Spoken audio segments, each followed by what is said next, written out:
You hear this phrase a lot, things are not always as they seem. You hear this? You hear it in movies sometimes, in conversation, whatever. Things are not always as they seem. What do you mean? Well, sex actually exists often in a false reality, but we think it's a reality. And it's important to differentiate. Let's talk about that. Let's give me an example. I hope I don't offend you, and I hope I don't surprise you, but I've got to tell you this. Cable television wrestling isn't real, okay? It's fixed. Now you may take issue with me on that. Send me an email. I'd love to hear from you. But for the most part, that is staged. I hope you know that. Secondly, reality TV, do you understand that's not reality? I hope you do. Do you know that The Bachelorette, that's not reality-based? That a woman who is making out with multiple men over the course of 5 or 6 or 10 weeks, you realize that's not reality. I hope it's not reality. Anyway, do you realize that some of the images that you look at on the magazine covers at the supermarket or in explicit magazines, you realize those are airbrushed, don't you? You realize that all kind of photoshopping is taking place in the images you look at in marketing and advertising. Said another way, a standard has been set by culture of what it means to be beautiful, sexy, and appealing. And the culture gives us imagery of all kinds and uses technology and movies to do all kinds of things that aren't actually true, noble, and admirable. I hope you know this. These false realities are the ones in which we define sexuality and the importance of relationships with other people.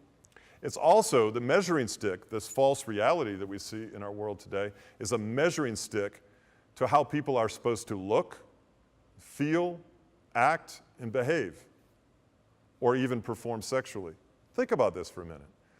We have women who are real looking at false images of women who have been photoshopped and made to look thin. And we're putting pressure upon a culture to perform to a level that's not even true. And I got news for you. The truth sets you free. So what we need is the false reality in life of what beauty is, of what manhood is. Manhood is not what we're told on television. I watch these sitcoms and I think to myself, that's what you think a man is? Come on. Are you insulting me to tell me that you think that that's what a man is? Or the false reality that there's a mature, this is for mature audiences. The most explicit television shows and movies and cables, they're not for mature audiences, they're for the most immature audiences. Come on, wake up. Let's get an objective viewpoint of what reality is versus, do you think the Kardashians are real? Come on now. Is that really their life? Or are they creating a life to make money off of you?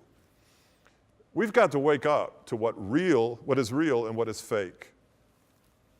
What's real machoism? What's real manhood? What's real beauty in a woman? What's noble? What's true? What's admirable? What's righteous? What's honest? What's dependable? What's trustworthy? All of these things are maturity.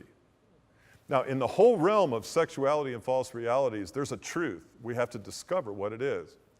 My experience is, as I don't know how many countless other people I've met in my life, that truth really is found and healing is really found not in conforming to the pattern of this world who's seeking to dupe us and insult us in the process, but in reality, the truth is found in the person of Christ. He says, I am the way, the truth, and the life.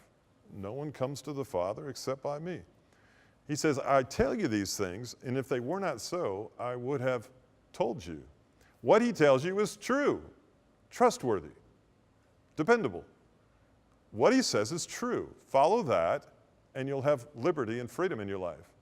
Follow the ways of the culture, the media, anyone trying to make a buck off of you, and you're going to find yourself sorely disappointed, hurt, trashed, abused, neglected, and disappointed, for you don't measure up to a standard that in reality, my friend, does not even exist. Think about that, sex and false realities. Let's walk in truth, shall we?